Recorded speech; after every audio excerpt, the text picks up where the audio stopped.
Bersyukur pada hari ini kita bisa berkumpul bersama-sama dan beribadah bersama di tempat ini. Walaupun saya datang dari Jakarta, tapi kita pada hari ini dikumpulkan untuk bisa menikmati firman Tuhan yang sama. Saudara, atas nama daripada seluruh sivitas akademika daripada Calvin Institute of Technology, saya mengucapkan selamat atau saya mengucapkan terima kasih kepada Anda sekalian yang sudah mendoakan dan juga mendukung keberadaan daripada CIT selama ini. Kita bersyukur karena CIT pada tahun ini, baru minggu lalu kita sudah meluluskan angkatan yang ketiga daripada CIT. Kita bersyukur untuk belas kasihan Tuhan yang Tuhan nyatakan dan Tuhan berikan kepada seluruh sivitas akademika ini. Saudara Pendeta Stephen Tong, 2 tahun yang lalu atau ya mungkin 3 tahun yang lalu pernah berkata kalau bisa sih dia melihat minimal 1 kali angkatan lulus daripada CIT. Dan Tuhan berbelas kasihan kepada dia sehingga memperpanjang umur dia sehingga dia bisa melihat bukan cuma 1 kali, 2 kali, bahkan tahun ini ketiga kalinya. Saya doakan juga untuk apa yang CIT sedang kerjakan pada saat ini, khususnya melalui suatu kampus yang baru yang akan kita usahakan, dan kalau Tuhan berbelas kasihan kepada kita semua, izin pada saat ini sedang dilakukan semua dan diproses semua.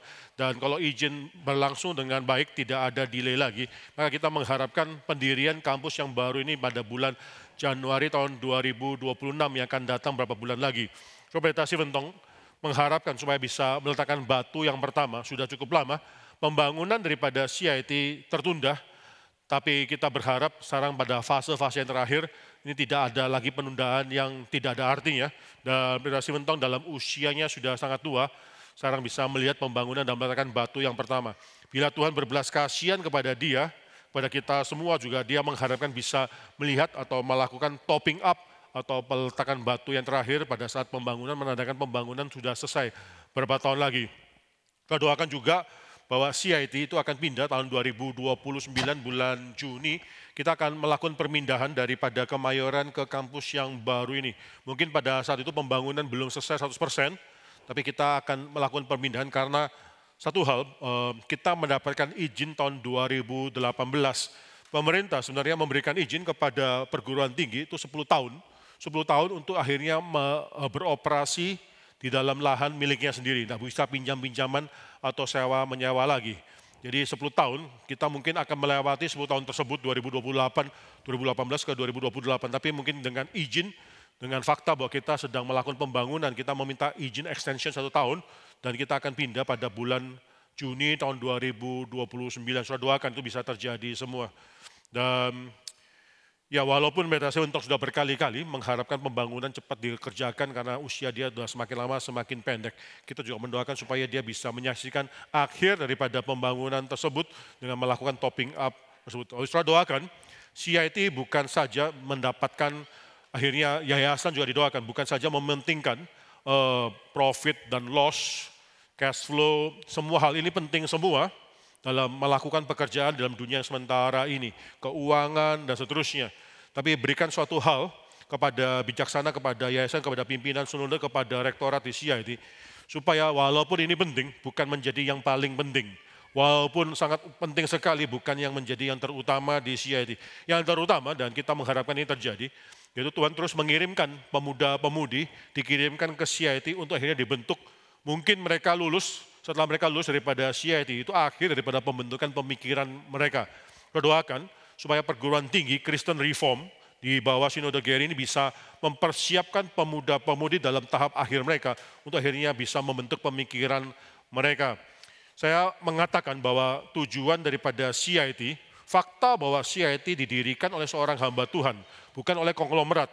Fakta bahwa CIT akhirnya didirikan oleh satu gereja, membuat karakter daripada CIT itu sangat berbeda sekali dengan perguruan tinggi yang lainnya.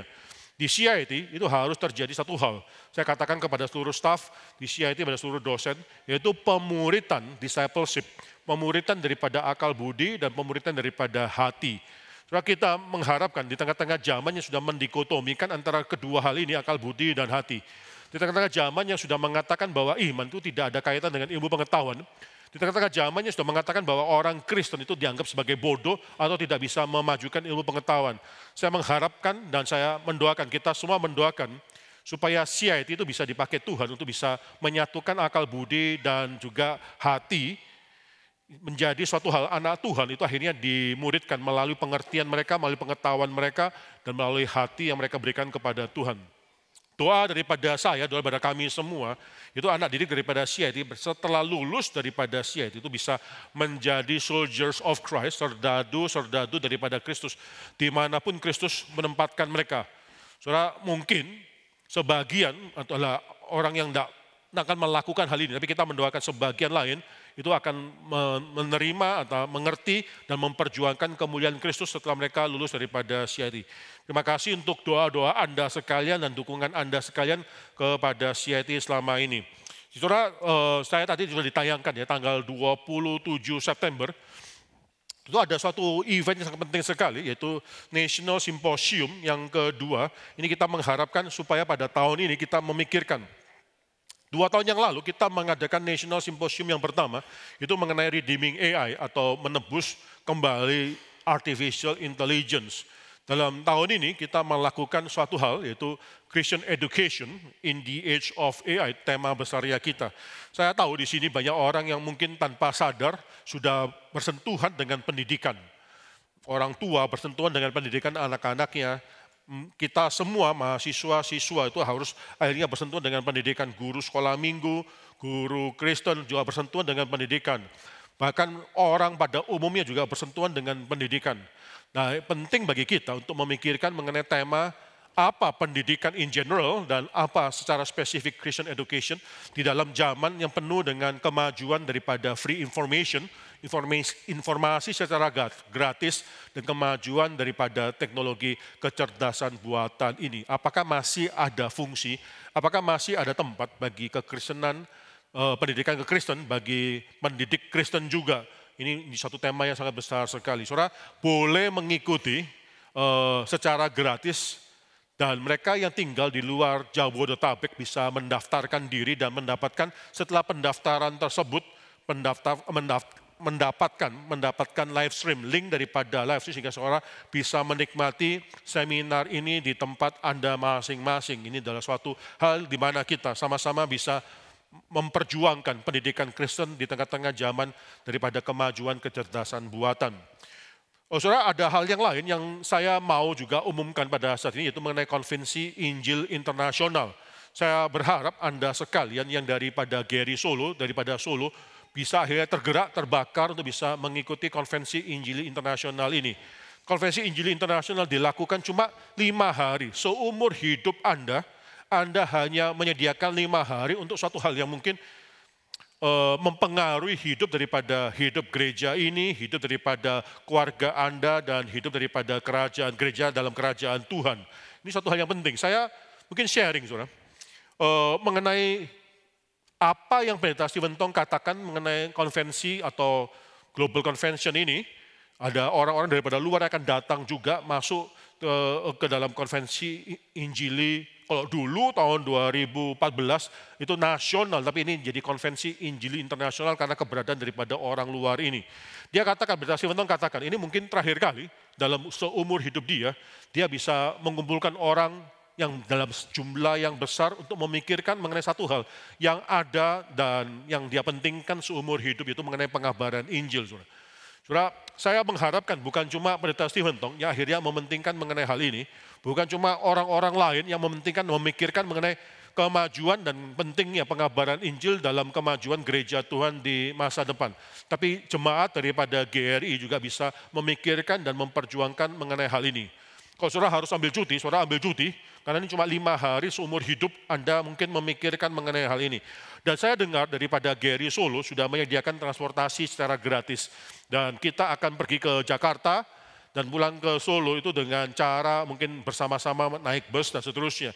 Oleh karena panitia tidak harus menyediakan akomodasi atau transportasi bagi Anda, maka Anda datang ke Jakarta dengan harga yang sangat spesial sekali. Itu harga yang diberikan kepada mereka yang commute di Jakarta, di Bodetabek, saudara, Bodetabek. Jadi Bogor, Depok, Tangerang, dan Bekasi. Ini Anda sekalian mendapatkan harga yang sama dan dengan mereka, harga sama dengan mereka. Dan GRI Solo juga memperhatikan bagi mereka yang memikirkan mengenai hal ini tapi tidak mungkin mendapatkan atau tidak memiliki uang yang cukup dan seterusnya. Ini mereka juga memikirkan subsidi tambahan.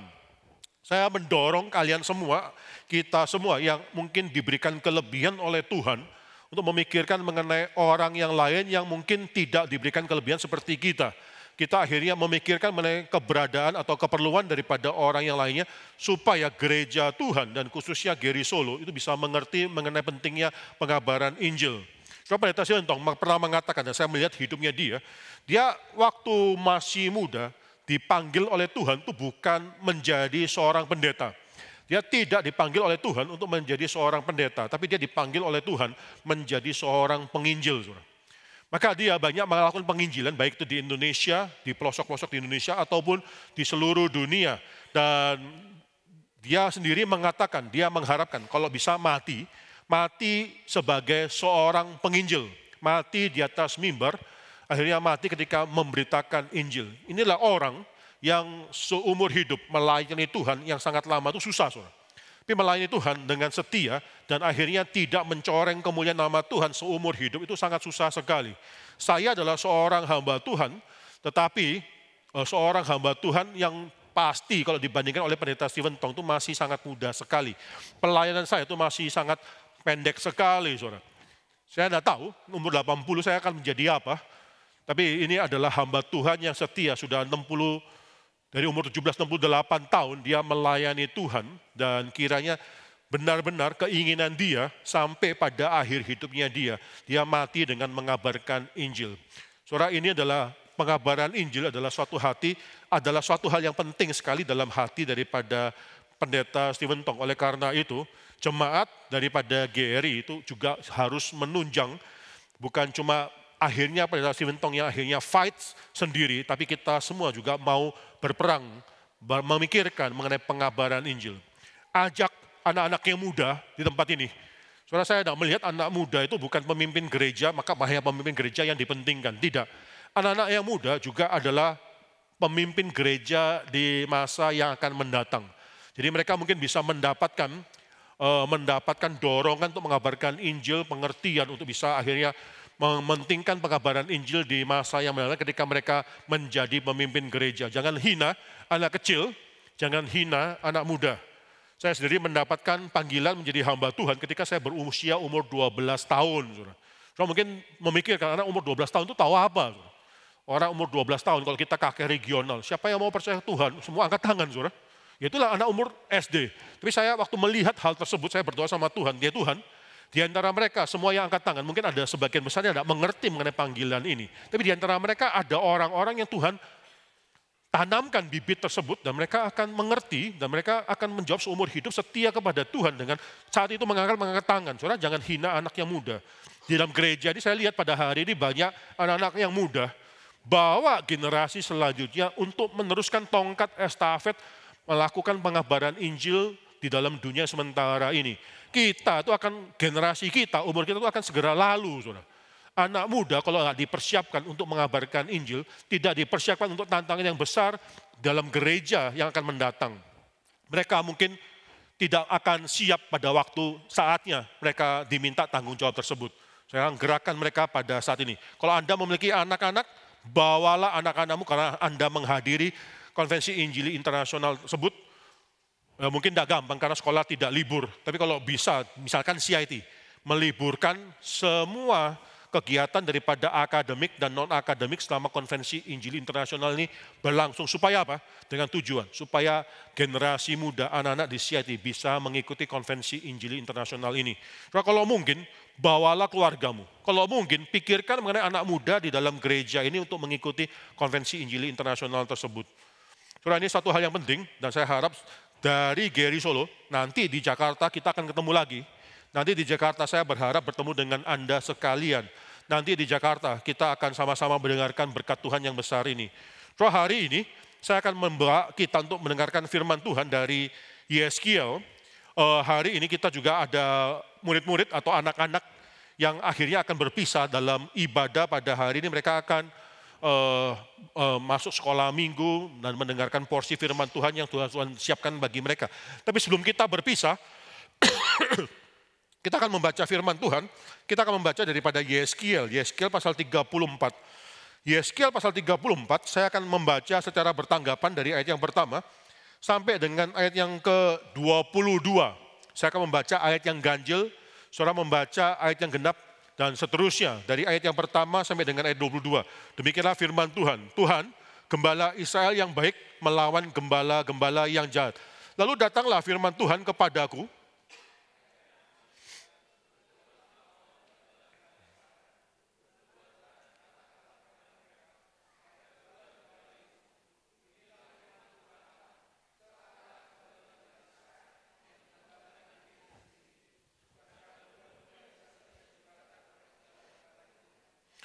kamu menikmati susunya, dari bulunya kamu buat pakaian, yang gemuk kamu sembelih, tetapi domba-domba itu sendiri tidak kamu gembalakan.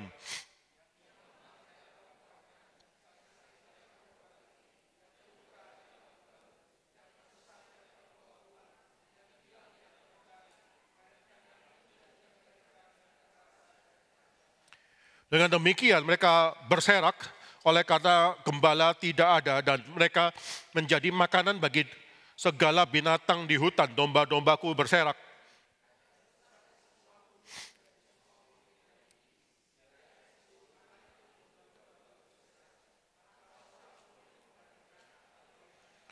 Oleh sebab itu, hai gembala-gembala, dengarlah firman Tuhan.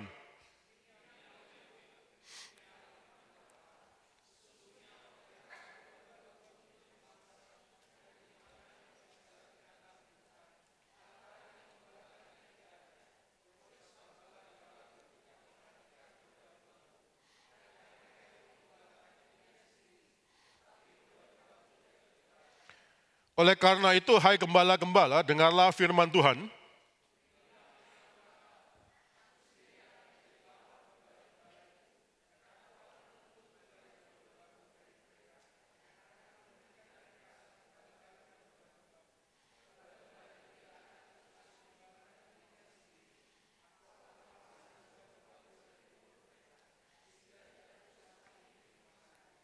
Sebab beginilah firman Tuhan Allah, dengan sesungguhnya aku sendiri akan memperhatikan domba-dombaku dan akan mencarinya.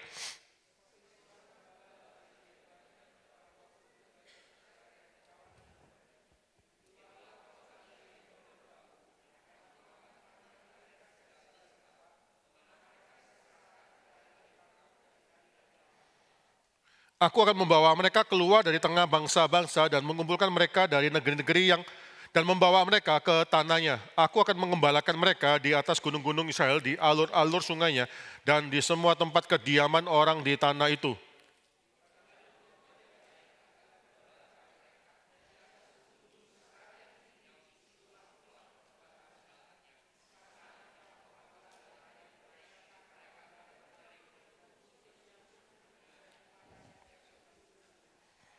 Aku sendiri akan mengembalakan domba-dombaku dan aku akan membiarkan mereka berbaring. Demikianlah firman Tuhan Allah.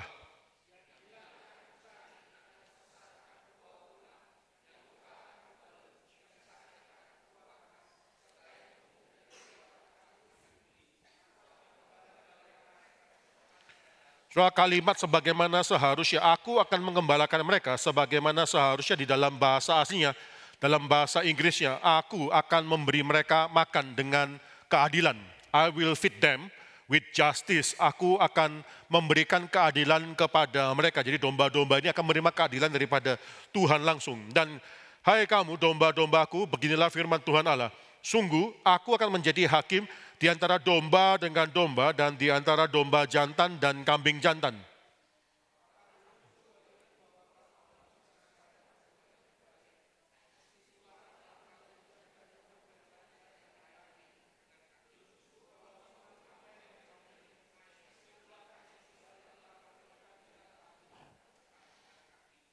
Apakah domba-dombaku seharusnya memakan rumput yang sudah diinjak-injak kakimu dan meminum air yang sudah dikeruhkan kakimu?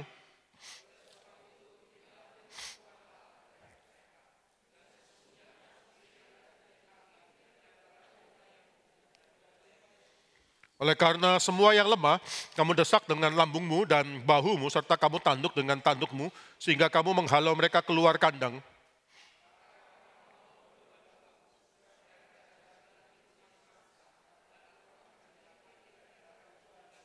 Mari kita tundukkan kepala dan kita berdoa. Bapa dalam surga, kami sudah membuka firman Tuhan. Sekarang bukalah hati dan pikiran kami, sehingga kami bukan pandai membaca kata demi kata, kalimat demi kalimat, tapi kami diberikan belas kasihan daripada Tuhan, sehingga bisa mengerti isi daripada firman Tuhan ini dan hidup kami diorientasikan oleh firman Tuhan yang telah kami baca ini. Ya Tuhan, berkatilah jemaat ini, bukan hanya kami akan mendengar firman Tuhan di ruangan ini, khususnya juga berkatilah anak-anak yang sebentar lagi akan berpisah dengan kami semua dan mereka akan mendapatkan porsi daripada firman Tuhan melalui guru-guru mereka, guru-guru sekolah minggu mereka. Kami juga berdoa untuk guru-guru sekolah minggu supaya Tuhan juga memberikan kepada mereka firman Tuhan bagi domba-domba Tuhan yang masih kecil ini. Kami serahkan hati kami serahkan jiwa kami serahkan seluruh yang kami lakukan pada hari ini. Sikap duduk kami, hati kami, apa yang kami panjatkan dalam doa-doa kami, apa yang kami pujikan di dalam puji-pujian kami, dan pendengaran kami, telinga kami, semuanya mendatangkan kesenyuman daripada Tuhan, karena Tuhan berkenan atas apa yang manusia lakukan pada hari ini. Kami serahkan seluruhnya di dalam nama Tuhan Yesus Kristus, kami berdoa dan mengucap syukur. Amin.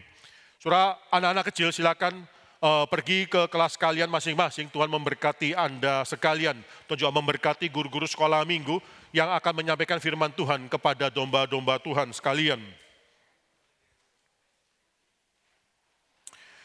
Saudara, kita hidup dalam satu zaman yang bisa kita lihat bahwa zaman di mana kita hidup itu tidak ideal. Tidak lama yang lalu, beberapa hari, beberapa minggu yang lalu, bahkan di Indonesia ini bergelora, saudara. Indonesia bergelora dan dimulai daripada Jakarta dan merembet sampai ke berbagai tempat di seluruh pelosok Indonesia. Saya dengar juga di Solo terjadi demonstrasi dan seterusnya, bahkan mengakibatkan akhirnya ada orang yang meninggal, korban jiwa dan seterusnya. Apa yang terjadi di dalam beberapa hari ini membuat kita mungkin lebih menikmati, lebih merasakan kontekstual daripada firman Tuhan dalam hidup kita. Saudara, satu hal yang mau saya ceritakan, mungkin tema daripada khotbah saya pada hari ini berkenaan dengan pengharapan yang sejati, dan kita akan bertanya pada hari ini, fungsi daripada gereja, fungsi daripada anak Tuhan. Ketika anak Tuhan melihat segala sesuatu yang tidak ideal yang terjadi pada saat ini, mereka harus bersikap apa? Mereka harus melakukan apa? Dan untuk apa kita melihat semua yang tidak ideal ini? Memang Tuhan itu tidak memberikan surga kepada kita setelah kita mendapatkan keselamatan, setelah kita menerima Tuhan Yesus Kristus. Bahkan Tuhan Yesus mengatakan bahwa kita semua itu seperti domba yang dikirim ke tengah-tengah daripada serigala. Pengutusan daripada Tuhan itu sangat sulit sekali. Pengutusan daripada Tuhan bukan cuma mengutus kita seperti domba diutus ke tengah-tengah serigala saja. Pengutusan daripada Tuhan itu bahkan membuat kita, mendorong kita itu merubah serigala menjadi domba. Suatu hal yang sangat sulit sekali dilakukan. Tetapi saudara, sekali lagi, dalam dunia sementara ini memang banyak yang tidak ideal. Dalam dunia yang sementara ini banyak yang tidak sempurna. Tapi pada saat itu fungsi daripada gereja, fungsi daripada anak Tuhan, keberadaan daripada anak Tuhan. Fakta bahwa kita sudah mendapatkan keselamatan. Ketika kita melihat seluruh yang tidak sempurna itu sedang berbicara apa? Iman kita sedang berbicara apa kepada kita pada saat ini? Saudara, di dalam Yeremia, kalau saudara perhatikan Yeremia pasal yang ke-29 khususnya. Dalam pasal sebelumnya, pasal yang ke-28 ada seorang nabi, Hananya. Saudara tahu apa yang terjadi kepada Israel? Israel utara itu sudah dibuang ke Assyria, Israel selatan itu akan dibuang ke Babilonia. Lalu Hananya, saudara, katanya ya, di dalam nama daripada orang Israel itu menunjukkan Yahweh. Jadi namanya itu bagus sekali. Tapi seorang nabi ini tuh menceritakan suatu hal yang tidak bagus, yang enak didengar oleh manusia, tapi bukan kebenaran. Yang dia katakan bahwa tidak usah khawatir, bangsa Israel itu memang Nebukadnezar itu datang dan menghancurkan Israel selatan, dan akhirnya bahkan perkakas daripada bait Allah itu dibawa ke Babylon. Itu mengagetkan sekali bagi mereka. Mengapa ini terjadi? Tapi Hananya itu berkata, tidak usah khawatir karena dalam 2 tahun lagi itu Israel akan mendapatkan kembali kejayaannya. Saudara, semua orang senang mendengarkan kalimat kayak demikian. Semua orang senang kalau Israel itu bisa dipulihkan. Semua orang senang dengan kalimat semacam demikian. Tapi akhirnya Yeremia berkata kepada Hananya, silakan berhenti. Bahkan bukan cuma, Yeremia juga berkata kepada seluruh Israel yang dibuang dalam pembuangan tersebut. Jangan mengharapkan 2 tahun. Siap-siaplah untuk 70 tahun. Engkau akan dibuang selama 70 tahun. Selama 70 tahun tersebut, ya dirikanlah rumahmu di Babylon, tanamlah kebun-kebunmu, menanam kebun itu mengharapkan akhirnya hasil daripada kebun-kebun kita. Tidak bisa dalam singkat, mungkin perlu waktu yang sangat panjang sekali. Silakan cari istri-istri bagi anak-anakmu yang laki-laki, silakan cari suami bagi anakmu yang perempuan, lalu turunkan garis keturunan di tanah, di sana. Dan akhirnya dalam Yeremia pasal 29 ayat ke-7, keluar satu kalimat yang sangat besar sekali daripada Nabi Yeremia. Yaitu mereka yang ada di sana, sekarang bukan cuma akhirnya menantikan secara pasif 70 tahun, akhirnya mereka kembali lagi, bukan. Lalu Yeremia mengatakan, usahakanlah kesejahteraan kota di mana kamu saya buang, dan berdoalah bagi kota tersebut, karena kesejahteraan kota tersebut adalah kesejahteraan kamu juga. Saudara, panggilan daripada anak Tuhan itu bukan cuma pasif dalam hidup ini. Kami menantikan langit dan bumi yang baru, ya sudah, kalau kita tidak melakukan apa-apa. Panggilan daripada anak Tuhan adalah mengusahakan kesejahteraan, mengusahakan, itu aktif. Mengusahakan itu tidak mudah, saudara. Tapi mengusahakan kesejahteraan. Apapun yang kita berikan, kita lakukan, kita bukan diberikan oleh Tuhan suatu tempat, Indonesia ini bukan tempat buangan, saudara. Tetapi oleh karena itu kita harus sebagai anak Tuhan lebih lagi mengatakan bahwa saya mau mengusahakan kesejahteraan tempat di mana saya hidup. Saya mau mendoakan tempat ini, jangan menjadi seorang Kristen yang pasif.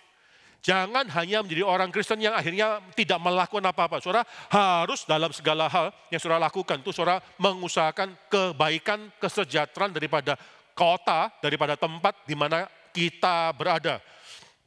Saudara perhatikan di sini, apa yang dialami oleh Yeskiel itu mungkin sangat relevan bagi kita semua. Apa yang Yeskiel katakan, itu sangat relevan bagi kita semua pada saat ini. Karena kita melihat ada wakil-wakil rakyat, ada pemimpin-pemimpin rakyat yang tidak melakukan keadilan. Ada demonstrasi dan seterusnya. Tapi sebelum saya bicara mengenai hal tersebut, saudara, saya mau bicara mengenai Yeskiel. Siapakah Yeskiel? Yeskiel, kalau saudara baca dalam Yeskiel pasal yang pertama, ayat yang ketiga, dia adalah seorang imam. Dia adalah seorang imam yang keturunan daripada imam, saudara. Dia adalah seorang imam, keturunan daripada imam, dan akhirnya dalam usia 25 tahun, ketika dia berusia 25 tahun, dia dibuang. Datanglah Nebukadnezar dan membawa orang-orang yang paling bagus. Dia termasuk daripada orang-orang keturunan orang yang sangat bagus sekali yang dibuang ke Babilonia. Seumur hidupnya dia akan akhirnya hidup mati di Babylon, saudara. Dia tidak pernah akhirnya kembali ke Yerusalem, kembali ke Israel Selatan lagi. Dia tidak pernah lihat kejayaan daripada Israel. Saudara, saya katakan tadi umur 25 dia sudah dibawa pergi. Dia mendapatkan penglihatan secara berkali-kali dalam usianya dia. Pertama, penglihatan yang pertama dia dapatkan 5 tahun setelah dia ada di Babylon ketika dia berusia 30 tahun. Itu penglihatan yang pertama. Penglihatan yang terakhir dia dapatkan setelah dia berada di Babylon 25 tahun. Jadi dia berusia 50 tahun. Sekali lagi, dia dibuang ketika dia berusia 25. Penglihatan terakhir itu ada di dalam Yeskiel pasal 40 ayat yang pertama. Ketika dia berusia umur 50 tahun. Dan ini sangat menarik sekali. Karena dia mendapatkan penglihatan, itu usia 30 sampai usia 50 tahun. Mengapa ini sangat menarik sekali? Secara manusia, dia tidak bisa diinisiasi sebagai seorang imam karena dia tidak bisa diinisiasi di bait Allah. Tetapi saudara, umurnya dia 30 sampai 50 tahun menunjukkan Tuhan memakai dia pada usia tersebut. Kalau saudara baca dalam Bilangan pasal yang keempat, seorang imam itu melayani usianya 30 sampai 50 tahun. Yesus ya itu menjadi pelayan, memulai pelayanan dia ketika dia berusia 30 tahun, saudara. Jadi ini angka yang sangat penting sekali, 30 sampai 50 tahun menunjukkan bahwa dia adalah seorang imam itu dipakai pelayanannya selama umur 30 sampai 50 tahun.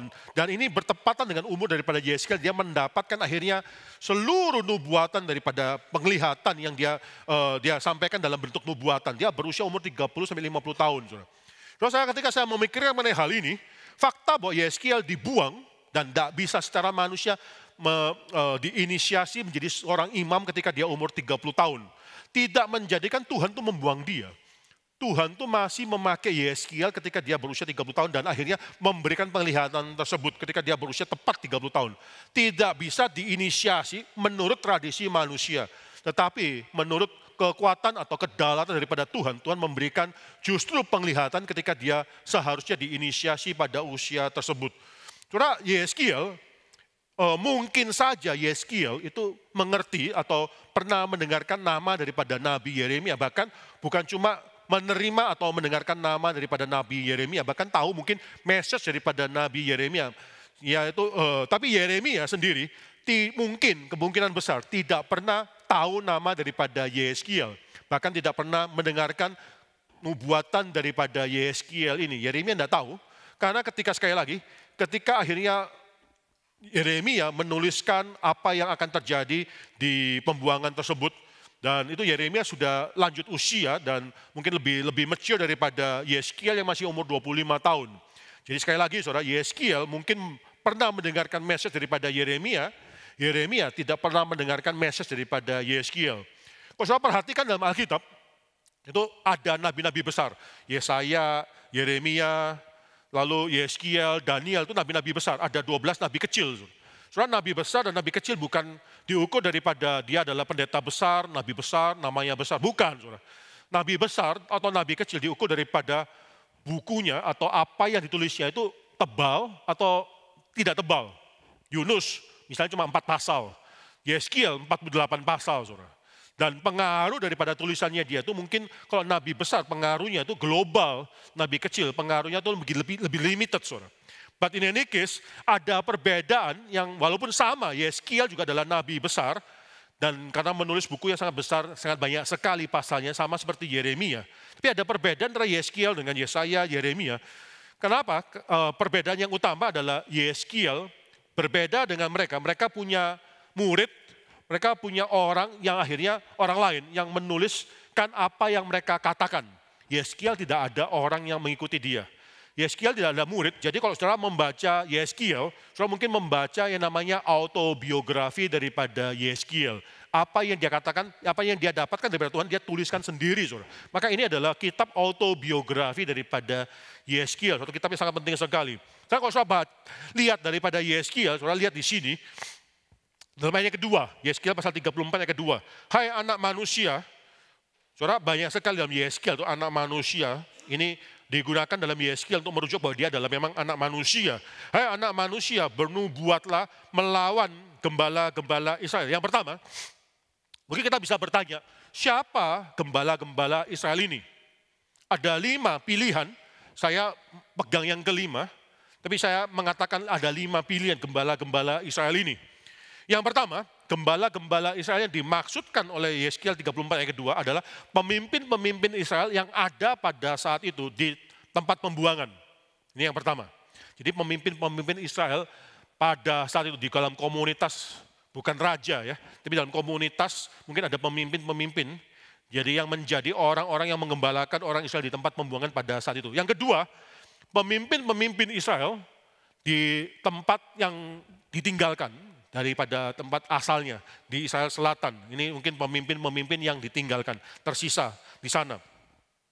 Opsi yang ketiga, gembala-gembala Israel di sini adalah pemimpin-pemimpin Israel seluruh sepanjang masa dari dulu. Yang pertama yaitu Saul, lalu ada kemudian anak Saul, kemudian Daud, kemudian anak daripada Daud Salomo dan seterusnya. Sampai pada saat Yeskiel, jadi pemimpin-pemimpin Israel dari dulu sampai saat itu. Yang keempat, ini bicara mengenai pemimpin-pemimpin Israel di masa yang akan datang. Ketika Yesus datang ketika Yesus datang pertama kali, ini masih beberapa ratus tahun ke depan. Dan intinya orang Israel itu punya pemimpin-pemimpin yang lainnya. Sampai akhirnya Yesus datang yang pertama kali. Maka di sini mungkin bicara mengenai mereka, gembala-gembala Israel yang jahat ini, itu bicara mengenai pemimpin-pemimpin yang akan datang. Saya opsi yang kelima, saya percaya ini bicara mengenai semua yang ada di atas. Jadi ketika Yeskiel bicara mengenai gembala-gembala Israel, dia tidak spesifik waktu tertentu atau lokasi tertentu, dia bicara kepada seluruh pemimpin-pemimpin Israel. Baik di Babylon, baik di Israel, baik di masa lalu, maupun di masa yang akan mendatang. Ini adalah gembala-gembala Israel. Jadi Saudara tahu mengenai audiens atau ini surat Yeskiel pasal 34 ditujukan kepada siapa. Tapi hal yang kedua yang menarik daripada ayat kedua ini. Hai anak manusia, bernubuatlah melawan. Jadi panggilan yang sangat berat sekali. Dan ini adalah panggilan daripada anak Tuhan. Kita akhirnya kalau perlu melawan orang-orang yang paling akhirnya memiliki kekuasaan. Kita bukanlah orang yang akhirnya hanya bersuara kalau kita didengarkan. Saudara, by the way, Yeskiel mungkin ada kemungkinan pada saat itu, ketika dia bernubuat melawan, itu belum ada audiensnya. Audiensnya tidak mendengarkan sampai dia mungkin meninggal, baru akhirnya menerima surat ini. Saudara, saya pernah berbicara dengan seseorang ya, untuk apa ya kita berbicara pada saat ini? Karena toh kita berbicara, menyuarakan suara, tidak ada orang yang mendengarkan. Nggak ada pemimpin yang akhirnya kita bisa hardik, bisa tegur. Kita tidak seperti Nabi Nathan. Nabi Nathan itu menegur langsung Daud ya. Tegur, dia melakukan kesalahan, ditegur. Kita tidak ada. Kita nggak ada audiens, kita bahkan tidak menerima. Atau kita tegur pemimpin, presiden, atau anggota DPR. Orangnya tidak ada kok. Soalnya saya katakan kepada dia, bahwa panggilan kita sebagai anak Tuhan itu berbicara. Ada audiens atau tidak, kita harus berbicara. Bukan karena akhirnya ada orang yang mendengarkan kita, kita baru lantang berbicara. Tapi sebelum orang mendengarkan kita, kita harus berbicara. Dan sangat sayang sekali kalau ada anak Tuhan, ketika melihat ketidakadilan terjadi di sekitarnya dia diam. Sangat sayang sekali. Seharusnya kita berbicara dan kita bisa berbicara. Berbicara kepada keluarga kita, berbicara di dalam sosmed, kita bisa berbicara. Dan mungkin tidak gampang saat ini berbicara, apalagi berbicara di dalam sosmed. Karena bicara dalam sosmed langsung terekam, ada rekam jejak di digital dan seterusnya. Nah, akhirnya kita harus mungkin suatu hari harus berhadapan dengan orang yang berkuasa, yang memegang tanduk kekuasaan. Tapi itu bukan, itu soal yang kedua. Yang penting bagi kita, ketika kita anak Tuhan melihat ketidakadilan, kita berbicara. Saudara. Maka sangat unik sekali panggilan daripada Tuhan kepada Yeskiel, bernubuatlah melawan. Walaupun pada saat itu tidak ada orang, pemimpin-pemimpin Israel yang langsung mendengarkan nubuatan daripada Yeskiel, tidak menjadikan Yeskiel diam. Yeskiel dipanggil untuk berbicara, melawan mereka. Dan di dalam bijaksana dan anugerah daripada Tuhan, kitab daripada Yeskiel ini akhirnya terpelihara dan akhirnya bisa dibaca oleh pemimpin-pemimpin Israel dan seterusnya. Tapi kalau perhatikan di sini, apa yang dikatakan oleh Tuhan kepada Yeskiel itu berat. Kalau saudara baca ayat kedua ya, celakalah gembala-gembala Israel. Wah, ini suatu kritikan yang sangat keras sekali. Bahkan Yeskiel diminta untuk bukan cuma akhirnya mengkritik dengan bahasa yang halus ya. Tapi ini kan bahasa yang sangat keras sekali, yang kasar sekali. Celakalah gembala-gembala Israel. Dan mengapa mereka harus celaka? Karena mereka melakukan satu hal yang tidak menunjukkan panggilan mereka sebagai gembala. Mereka melakukan apa? Yang mengembalakan diri sendiri. Celakalah gembala-gembala Israel yang mengembalakan dirinya sendiri.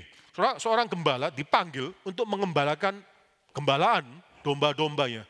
Tidak ada seorang gembala yang dipanggil untuk mengembalakan dirinya sendiri.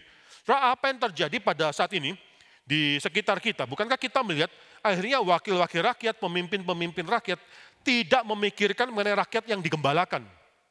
Jadi memang sangat menarik sekali apa yang kita baca di sini bahwa mereka akhirnya bahkan mengembalakan dirinya sendiri. Ketika rakyat sudah sangat susah, mereka menaikkan pajak. Tidak ada pemikiran mengenai pajak ditunda, kenaikan pajak ditunda dan seterusnya. Ketika rakyat sudah susah, itu ada yang joget-joget di DPR dan seterusnya. Lalu bahkan ada anggota DPR yang sangat tolol sekali. Bahkan akhirnya matematika kelas 1 SD pun tidak lewat. Saudara. Kalau akhirnya ada tunjangan 3 juta per bulan untuk kos-kosan, 1 bulan kerja 26 hari, maka kok bisa ya? Ini saya tidak ngerti, 3 kali 26, 78 juta. Jadi mereka kalau mendapatkan tunjangan daripada rumah 50 juta itu masih lumrah dan masih di bawah standar. Ini, sorry to say, ini orang bodoh atau orang sengaja bodoh pada saat itu. Saya tidak tahu, saudara. Tetapi saudara, kalau saudara perhatikan di sini, banyak akhirnya rakyat marah. Mengapa rakyat marah? Karena banyak gembala mereka, pemimpin-pemimpin yang mereka percaya bisa menggembalakan mereka, itu akhirnya menjadi orang yang mengembalakan diri mereka. Akhirnya apa? Celakalah gembala-gembala Israel yang mengembalakan dirinya sendiri. Bukankah domba-domba yang seharusnya digembalakan oleh gembala-gembala itu? Itu pertanyaan sindiran. tugas kamu dipanggil sebagai seorang gembala. Bukankah domba-domba yang harus kamu gembalakan? Mengapa kamu mengembalakan dirimu sendiri? Lalu dari ayat yang ketiga, ayat keempat itu ada banyak hal yang menunjukkan ini apa yang dilakukan oleh gembala yang jahat. Dan di sini saudara, ini adalah gabungan daripada kata kerja aktif, kata kerja pasif yang menceritakan mengenai bagaimana itu kita ketika melakukan dosa, bukan sin by commission saja. Sin by commission itu adalah suatu dosa aktif yang kita lakukan. Kita secara aktif kita melakukan ketidakadilan. Atau sin by commission, secara pasif kita tidak melakukan keadilan secara pasif. Bukan secara aktif tapi secara pasif kita bisa melakukan dosa. Kalau saya perhatikan di sini, ayat ketiga, ayat keempat, kamu menikmati susunya, dari bulunya kamu buat pakaian, yang gemuk kamu sembelih, tetapi domba-domba itu sendiri tidak kamu gembalakan. Lalu keluar kalimat-kalimat berikutnya ini, sin by omission, yang lemah tidak kamu kuatkan, yang sakit tidak kamu obati, yang luka tidak kamu balut, yang tersesat tidak kamu bawa pulang, yang hilang tidak kamu cari, melainkan kamu injak-injak mereka dengan kekerasan dan kekejaman. Sudah dikritikan kepada wakil-wakil rakyat, kepada pemimpin-pemimpin rakyat, bahwa ketika mereka akhirnya mengembalakan diri mereka sendiri, semua akhirnya dosa ini akan terjadi, saudara. Akhirnya rakyat itu benar-benar mendapatkan yang namanya diinjak-injak, diperas, dan seterusnya. Dan akhirnya kalau saya perhatikan ayat ke-5 dan ke-6, dengan demikian mereka berserak, oleh karena gembala itu tidak ada lagi. Dan akhirnya mereka bukan cuma berserak saja, menjadi makanan bagi segala binatang di hutan. Mereka tersesat di gunung-gunung dan seterusnya. Saya akan baca sekalian. Tetapi saudara, fakta menunjukkan satu hal, dan ini menjadi pengharapannya kita pada saat ini. Saudara, memang bisa saja dalam dunia sementara ini banyak ketidakadilan terjadi. Tapi anak Tuhan tuh harus tahu satu hal, Tuhan itu tidak tinggal diam. Ada pengharapan di mana Tuhan itu akan bertindak. Maka di dalam ayat yang ke-7, saudara lihat di sini, oleh sebab itu, hai gembala-gembala, dengarlah firman Tuhan, ayat ke-8, demi aku yang hidup. Kalau saudara sudah baca kalimat ini, itu nextnya, itu Tuhan akan melakukan sesuatu. Demi aku yang hidup. Saudara, dosa daripada anak Tuhan, salah satu yang paling besar adalah, saya katakan kepada murid-murid daripada CIT, bukan dosa nyontek, perjinahan, pencurian, dosa membunuh itu dosa bagi saya itu dosa yang mengerikan, tapi bukan dosa yang paling besar yang bisa dilakukan oleh seorang anak Tuhan. Dosa yang paling besar yang bisa dilakukan seorang anak Tuhan adalah dosa yang saya katakan dosa deisme. Deisme itu bukan ateisme. Saudara. Ateisme itu mengatakan bahwa Tuhan itu tidak ada. Deisme mengatakan Tuhan itu ada, tetapi akhirnya tidak berpengaruh atau tidak hadir di dalam hidup kita. Jadi dalam mulut bibir kita mengatakan Tuhan itu ada, dalam tindakan kita sehari-hari, Tuhan yang ada itu tidak kita hadirkan dalam hidup kita. Maka saya katakan kepada mereka, percuma kalau kita mengatakan Tuhan itu ada, tapi akhirnya hidup kita itu tidak menghadirkan Tuhan. Karena kalau itu sudah terjadi, sangat mudah sekali kita melakukan dosa-dosa yang lainnya, dosa perzinahan, dosa pencurian, dosa daripada pembunuhan, dan seterusnya. Karena kita tidak melihat Tuhan itu hadir dalam hidup kita. Saya mau tanya kepada Anda sekalian, kepada kita semua, pada hari ini, semua tindakan yang kita lakukan, dalam kita mencari bisnis partner, dalam kita mengembangkan bisnisnya kita, dalam kita mendidik anak kita, dalam kita mencari pasangan hidup, kita mencari gereja, dan seterusnya. Atau kita mencari pekerjaan, kita masuk dalam sekolah tertentu, bukan sekolah yang lain, sekolah tertentu, dan kita akhirnya ambil prodi tertentu tersebut atau program studi. Saya mau tanya, apakah semua keputusan yang kita lakukan itu sudah menghadirkan Tuhan di dalamnya? Apakah kita pikirkan, saya mau belajar ini karena saya tahu dalam kerajaan Tuhan, saya bisa mengembangkan kerajaan Tuhan dalam hal ini. Saya mau menikah dengan orang tersebut.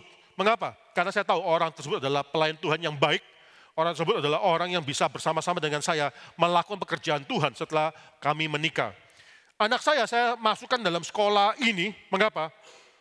Karena sekolah ini saya tahu anak saya di sana itu bisa dididik dengan baik, dengan akhirnya mengenal Tuhan. Saya mendidik anak saya itu karena ya saya mau akhirnya dalam hidup daripada anak saya, nama Tuhan itu lebih dipermuliakan.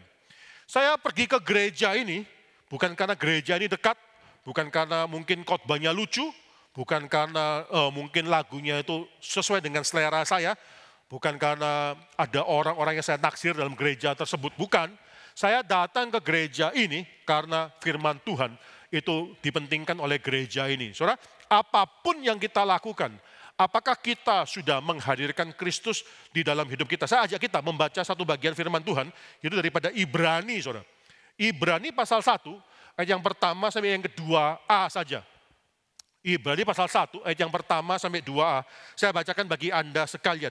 Setelah pada zaman dahulu, saudara perhatikan ya. Setelah pada zaman dahulu Allah berulang kali dan dalam berbagai cara berbicara kepada nenek moyang kita dengan perantaraan nabi-nabi. Maka pada zaman akhir ini ia telah berbicara kepada kita dengan perantaraan anaknya. Dan seterusnya saya tidak baca lagi, saudara. Saudara, di sini dalam beberapa kalimat dalam 2 ayat ini, itu firman Tuhan berbicara dan membagi zaman dahulu versus zaman akhir. Zaman dahulu ada berbagai macam cara dan berbagai macam orang, ada plural nabi-nabi dikirim oleh Tuhan untuk berbicara. Zaman akhir Tuhan hanya mengirimkan cuma satu cara saja, itu anaknya yang berinkarnasi. Masuk ke dalam dunia ini, Tuhan mengutus cuma anaknya.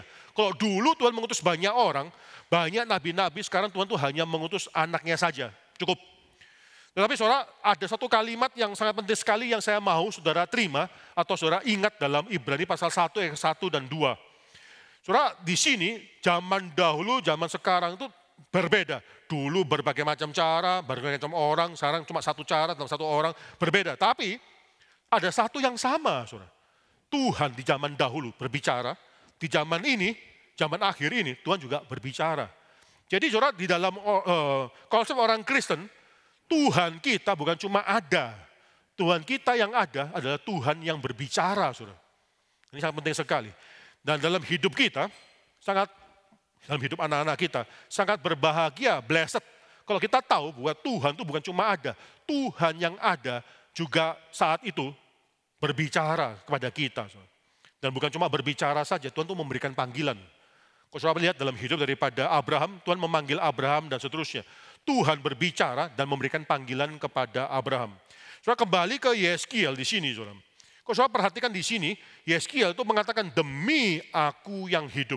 Nah, ini kalimat yang besar sekali. Aku yang menghidup melakukan sesuatu di dalam Mazmur pasal 35 ayat 15 sampai 17. Itu pemazmur mengatakan bahwa orang-orang dewa-dewa atau ilah-ilah itu dalam bentuk patung-patung. Mereka punya mata tidak bisa melihat. Mereka punya telinga tidak bisa mendengar. Mereka punya mulut tapi tidak bisa berbicara. Bahkan mulut mereka tidak ada nafas di dalam mulut mereka. Tapi Tuhan itu berbeda. Tuhan Allah kita itu berbeda. Kalau Tuhan Allah yang mereka itu mati, Tuhan Allah kita itu hidup. Dan Tuhan yang hidup ini itu akhirnya melakukan sesuatu. Dan kita lompat ya ke ayat 10. Beginilah firman Tuhan Allah, ada 3 hal yang Tuhan akan lakukan kepada gembala-gembala yang jahat ini. Yang pertama, aku sendiri akan menjadi lawan gembala-gembala itu. Itu menakutkan sekali. Soalnya para gembala, para pemimpin rakyat, para wakil rakyat, jangan pikir bahwa rakyat itu menjadi musuhnya mereka. Kalau Tuhan itu sudah menjadi musuhnya mereka, Tuhan sendiri yang menjadi lawannya mereka. Cilakalah mereka. Yang kedua, kalau saya perhatikan di sini, aku akan menuntut kembali domba-dombaku daripada mereka. Jadi ditarik domba-dombanya itu mereka nggak akan gembalakan lagi. Dan yang ketiga, aku akan memberhentikan mereka menggembalakan domba-dombaku. Jadi status atau ya statusnya mereka, pekerjaannya mereka sebagai wakil rakyat itu akan dicopot. Tidak lagi kamu akan menggembalakan domba-dombaku, saya akan menghentikan kamu.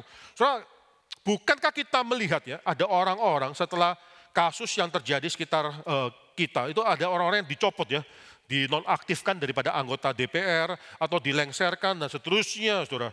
Nah, saudara, saya minta pada saat itu, ketika kita melihat hal ini, kita bukan merasakan bahwa manusia yang melakukan ini, tapi Tuhan yang sedang bekerja, saudara.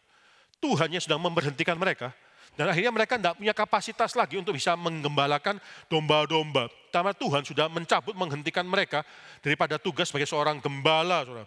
Saudara, selanjutnya, saudara, kalau saudara perhatikan ayat ke-11 dan selanjutnya, saudara, luar biasa sekali. Gembala yang jadi Tuhan yang menggembalakan, gembala yang agung tersebut, itu sangat berbeda sekali dengan gembala-gembala yang jahat ini. Mengapa? Gembala yang agung ini yang pertama, akan memperhatikan domba-dombanya. Yang kedua, akan mencarinya, itu ayat 11 ya. akan memperhatikan, mencari gembala-gembala yang sudah terserak ini, domba-domba yang sudah terserak ini. Yang ke-12, lalu seperti seorang gembala mencari dan akhirnya menyelamatkan. Itu satu kalimat yang penting sekali. Jadi domba-domba yang sudah terserak ini sekarang akan diselamatkan daripada yang tadinya binatang di hutan. Mereka akan diselamatkan. Ayat 13, lalu akan menjadi satu kalimat, mengumpulkan, itu sangat penting sekali. Gembala yang agung ini itu akan mengumpulkan mereka daripada negeri yang berbeda-beda, lalu membawa mereka keluar dari tengah-tengah bangsa-bangsa. Lalu ayat 13 juga, kalimat menggembalakan, ini penting sekali, bukan cuma memperhatikan, mencari, menyelamatkan, membawa, sekarang menggembalakan mereka ke tempat-tempat yang baik. Dan yang terakhir, ayat yang ke-14, 15, mereka gembala yang agung ini akan membiarkan domba-dombanya terbaring, saudara. Domba-domba itu akan menikmati segala yang indah ini, saudara. So, akhirnya ayat yang ke-16 itu antitesis daripada apa yang tidak dikerjakan oleh gembala-gembala yang jahat ini. Yang hilang dicari, yang tersesat dibawa pulang, yang luka dibalut, yang sakit dikuatkan, yang gemuk dan yang kuat dilindungi. Lalu ada satu kalimat yang tadi saya katakan ya, aku akan mengembalakan mereka sebagaimana seharusnya. Itu kalimatnya, I will feed them in justice. Jadi sekarang domba-dombanya itu hanya menerima keadilan daripada Tuhan. Saudara, sebelum saya membicarakan ayat-ayat selanjutnya, saudara, saya mau membawa kita memikirkan satu hal yang terjadi. Memang pada saat ini yang terjadi di Indonesia, itu akhirnya pemerintah, wakil-wakil rakyat tidak peduli atau melakukan ketidakadilan terhadap rakyat yang diwakilkan, yang seharusnya digembalakan. Memang semuanya terjadi. Saudara, akhirnya terjadi yang namanya demonstrasi. Demonstrasi itu tindakan anarkis, bahkan tindakan anarkis daripada rakyat menuju diarahkan kepada pemerintah, sehingga akhirnya pemerintah demi supaya akhirnya tidak merembet kemana-mana, tidak menjalar kemana-mana. Mungkin pemerintah akhirnya melengsarkan beberapa orang, menonaktifkan beberapa orang tersebut. Akhirnya ya ini memang tidak melakukan tugasnya dengan baik, apalagi rakyat sudah marah karena perkataannya mereka dan seterusnya. But in any case, satu hal yang saudara harus pelajari, kita melawan filsafat yang namanya filsafat utilitarianisme. Apa itu filsafat utilitarianisme? Filsafat utilitarianisme mengajarkan bahwa suatu tindakan, baik atau tidak baiknya suatu tindakan, dinilai daripada hasil atau outcome daripada tindakan itu.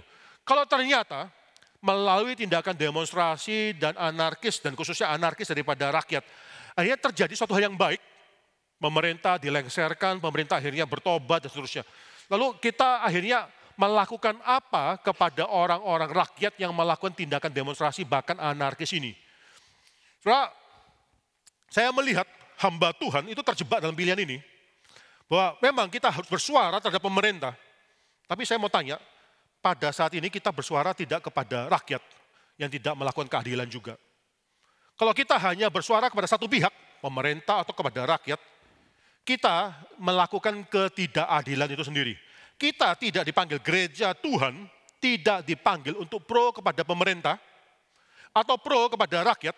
Gereja Tuhan dipanggil untuk pro kepada Tuhan. Pada firman Tuhan, kepada keadilan Tuhan. Kita sekali lagi, kita tidak dipanggil untuk pro kepada pemerintah atau pro kepada rakyat. Kita dipanggil untuk pro kepada Tuhan. Nah ini filsafat utilitarianisme mengatakan, suatu tindakan itu baik atau tidak baiknya tindakan, daripada suatu tindakan itu harus dinilai daripada outcome daripada tindakan tersebut. Saudara tahu Marvel Cinematic Universe, MCU, saudara tahu. Saudara, saya mau tanya kepada Anda, apa yang dilakukan oleh Thanos, saudara tahu ya Thanos ya? Apa yang dilakukan oleh Thanos itu positif baik atau enggak, saudara? Bukankah Thanos dengan lakukan begini, itu kan separuh pendudukan seluruh jagat raya itu hilang. Bukankah tindakan dia, walaupun jelek, tapi kan dia bermaksud baik, saudara. Dia bermaksud untuk akhirnya apa? Supaya akhirnya ada balance yang terjadi dalam seluruh alam semesta. Dengan cara akhirnya resources kalau kurang, ya jangan compete terhadap resources yang kurang. Jadi dihilangkan saja separuh daripada makhluk hidup tersebut. Di antara seluruh, ini banyak orang, by the way kembali ke Thanos ya. kembali ke Thanos, ketika saya tanya mengenai hal ini kepada murid-murid di CIT, banyak orang, banyak murid yang akhirnya mengatakan Thanos juga baik sebenarnya. Ini tanpa sadar mereka sudah termakan filsafat daripada utilitarianisme. Saya mau tanya pertanyaan kedua. Di antara seluruh superhero daripada MCU, siapa superhero yang paling kita sukai? Siapa yang menjadi, ada Iron Man, ada siapa lagi? Thor, ada Black Widow, lalu ada siapa lagi? Ada Spider-Man, ada Captain America, itu banyak sekali saudara. Siapa yang paling disukai oleh orang-orang? Ada yang tahu enggak? Yang menjadi favorit daripada orang-orang itu hero yang mana? Gak tahu, masa enggak tahu? Hah? Nah, ada yang sudah membicarakan ya, Iron Man itu paling disukai oleh orang-orang. Siapa daripada kita yang bisa menjadi seperti Thor? Thor itu ada divine, ada suatu kemungkinan, dia punya natur ilahi lah, quote and quote natur ilahi. Ada super being kayak demikian. Siapa yang bisa menjadi seperti Spider-Man? Spider-Man itu DNA-nya, kalau saudara analisa DNA daripada Spider-Man, itu bukan DNA spider, bukan DNA man, DNA daripada Spider-Man. Ini bidat kristologi monofisitism, saudara. Di mana akhirnya dua natur daripada Kristus melebur menjadi satu natur ketiga. Ini namanya kristologi Spider-Man, saudara. Kita bukan Hulk, kita bukan Captain America dan seterusnya. Tetapi siapa yang tidak bisa menjadi Iron Man? Asal kita punya teknologi, asal kita punya uang, kita bisa menjadi superhero. Akhirnya kita menjadi superhero yang disukai karena Iron Man itu sangat manusiawi sekali, saudara. Cuma dua hal, punya uang dan punya teknologi saja, itu bisa menjadikan dia superhero. Jadi saya mau tanya kepada Anda, Iron Man, Tony Stark ya, aslinya Tony Stark, kan banyak melakukan dosa dalam hidupnya dia. Dia adalah seorang playboy, dia adalah seorang womanizer, mengapa kok kita anggap sebagai superhero? Karena apa? Karena orang ini kan melakukan banyak kebaikan. Ya, kita tutup sebelah mata terhadap dosa-dosanya dia. Dosa pikirkan mengenai dosanya dia. Yang penting adalah dia sudah melakukan apa dalam hidupnya dia. Akhirnya kita melakukan suatu hal yang sangat positif dan kita anggap sebagai superhero dan seterusnya. Jadi kita menutup mata terhadap apa yang dia lakukan secara negatif, yaitu dia menjadi playboy, dia berdosa kepada perempuan-perempuan, dia tidak menjaga kekudusan dan seterusnya. Tidak penting bagi kita. Bahkan tidak penting bagi orang Kristen. Yang penting adalah dia berfaedah apa. So, bukankah ini adalah suatu pertanyaan yang sering kita dapatkan, dan mungkin saudara sudah pernah mendengarkan pertanyaan ini. Yudas itu seharusnya dihakimi atau diapresiasi. Bukankah Yudas itu ada jasa ya? Oleh karena pengkhianatan daripada Yudas, Yesus kan disalibkan. Yesus disalibkan dan akhirnya Yesus itu bisa menjadi dan mendatangkan berkat bagi banyak orang. Jadi Yudas kenapa kok disalahin? Bukankah Yudas itu berjasa di dalam keselamatan dari banyak orang? Kalau tidak ada Yudas, Yesus mau menyelamatkan siapa? Gitu ya. Jadi kan kita sering kali dengar pertanyaan ini. By the way, kalau tidak ada Yudas, kalau tidak ada Yesus, Yudas mau mengkhianati siapa? Itu jadi pertanyaan yang lebih penting lagi. Pertanyaan ini, coba perhatikan, walaupun apa yang Yudas lakukan itu akhirnya mencapai kehendak Tuhan atas keselamatan bagi banyak orang, bukan berarti bahwa tindakan Yudas itu akhirnya bisa kita justifikasikan atau kita mengerti. Tuhan sendiri mengatakan Yudas adalah seorang anak binasa. Lebih baik bagi dia itu tidak dilahirkan daripada dia dilahirkan dan melakukan semua kejahatan ini. Lebih baik dia yang dilahirkan saja. Jadi luar biasa apa yang dikatakan dalam Alkitab. Apa yang dikatakan dalam Alkitab, Tuhan itu akan menghakimi, bukan cuma akhirnya menilai suatu tindakan, baik atau tidak baiknya suatu tindakan daripada hasil daripada tindakan tersebut. Tapi Tuhan akan menghakimi semua tindakan yang tidak baik, yang tidak adil ini. Saudara. Orang Israel pada saat itu sangat mungkin bisa bicara sama Tuhan. Tuhan, saya memang patut dihukum. Saya adalah orang yang sudah berdosa dan seterusnya. Tetapi ketika orang Israel melihat bangsa yang dipakai oleh Tuhan untuk menghukum mereka, itu ternyata lebih jelek daripada mereka. Mereka kaget, saudara. Kalau bangsa yang dipakai oleh Tuhan untuk menghukum mereka yang tidak baik, adalah bangsa yang lebih baik daripada mereka, mereka kamguan, saudara. Tapi yang dipakai oleh Tuhan ini, Assyria dipakai, Babylon dipakai, apakah mereka lebih bagus daripada orang Israel, daripada umat Tuhan? Umat Tuhan memang melakukan suatu kesalahan kepada Tuhan, tapi mereka tidak lebih bagus kok. Kenapa kok Tuhan pakai akhirnya bangsa-bangsa yang lain ini? By the way, ini saudara harus melihat bahwa akhirnya bangsa-bangsa Assyria, Babylon dihakimi oleh Tuhan juga. Jadi Alkitab itu menentang filsafat daripada utilitarianisme. Suatu tindakan dinilai baik atau tidak baik itu daripada outcome-nya. Kalau Tuhan bisa memakai bangsa Babylon untuk memurnikan umat Tuhan, bukan berarti bahwa bangsa Babylon tidak akan dihakimi oleh Tuhan. Mereka adalah orang yang tegak tengkuk juga. Mereka adalah orang yang berdosa juga. Mereka akan dihakimi oleh Tuhan juga. Saudara, sampai di sini, saudara, ketika kita melihat memang demonstrasi, riots, dan seterusnya anarki dipakai oleh Tuhan untuk akhirnya menghakimi dan akhirnya bahkan melengsarkan orang-orang pemimpin-pemimpin daripada rakyat, wakil-wakil rakyat. Tetapi kita tidak bisa mengatakan karena itu kita menjustifikasi tindakan daripada orang-orang yang melakukan riots, anarki, dan seterusnya. Tidak bisa. Tuhan berdaulat memakai segala sesuatu, bahkan yang mungkin tidak enak, tapi bukan berarti bahwa Tuhan itu harus akhirnya menjadikan segala sesuatu yang dia pakai itu menjadi suatu hal yang tidak bisa dia hakimi. Saudara, ini satu hal yang penting, saudara. Kalau kita melihat ya, sekali lagi, ketika kita melihat apa yang terjadi di sekitar kita, banyak hamba Tuhan, banyak orang Kristen yang salah dalam hal ini. Mereka mengkritisi pemerintah, tapi ketika akhirnya rakyat melawan pemerintah, mereka tidak bisa mengkritisi rakyat. Saudara. Ketika rakyat melakukan kesalahan, mereka tidak diam saja. Ketika hal ini sudah terjadi, saya percaya pada saat itu, ketidakadilan sudah dilakukan oleh hamba Tuhan tersebut. Oleh orang Kristen tersebut. Saudara, kita sekali lagi tidak dipanggil untuk pro kepada rakyat, kita tidak dipanggil untuk pro kepada pemerintah, kita dipanggil untuk pro kepada kebenaran. Itu panggilan kita, saudara. Dan selama kita hidup dalam dunia sementara ini, ada orang-orang berdosa di sekitar kita, pasti ada. Tapi, saudara, bukan berarti bahwa kita, oleh karena itu, tidak berarti kita tidak bisa mengkritisi orang-orang berdosa ini.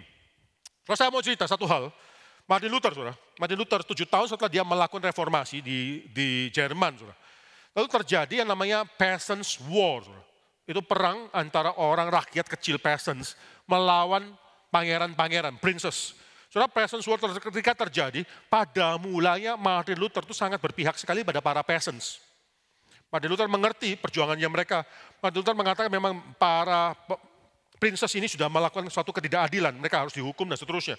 Tetapi setelah hampir setahun kemudian, para peasants itu mulai melakukan tindakan anarki, membakar, membunuh, dan seterusnya.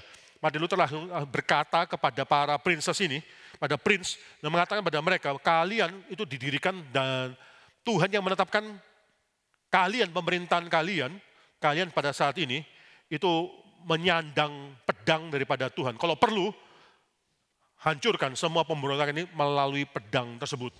So, mungkin kita tidak bisa setuju 100% dengan apa yang dikatakan oleh Martin Luther, tapi John Calvin sendiri pernah mengatakan satu kalimat. John Calvin pernah mengatakan bahwa rakyat itu tidak bisa melawan pemerintah. Rakyat, civilian, tidak bisa melawan magistrate yang ada di atasnya. Karena John Calvin mengatakan lebih bagus suatu pemerintahan yang tyrannical daripada akhirnya anarki terjadi. Lebih baik kita hidup di dalam suatu pemerintahan yang kejam, yang lalim, daripada kita hidup di bawah tidak ada pemerintahan sama sekali. Ini dia katakan dalam eksposisi dia, dalam komentari dia terhadap Daniel yang pasal yang keempat. Saudara. Sangat penting sekali, John Calvin mengatakan, sekali lagi, rakyat tidak punya hak melawan pemerintah yang ada di atasnya.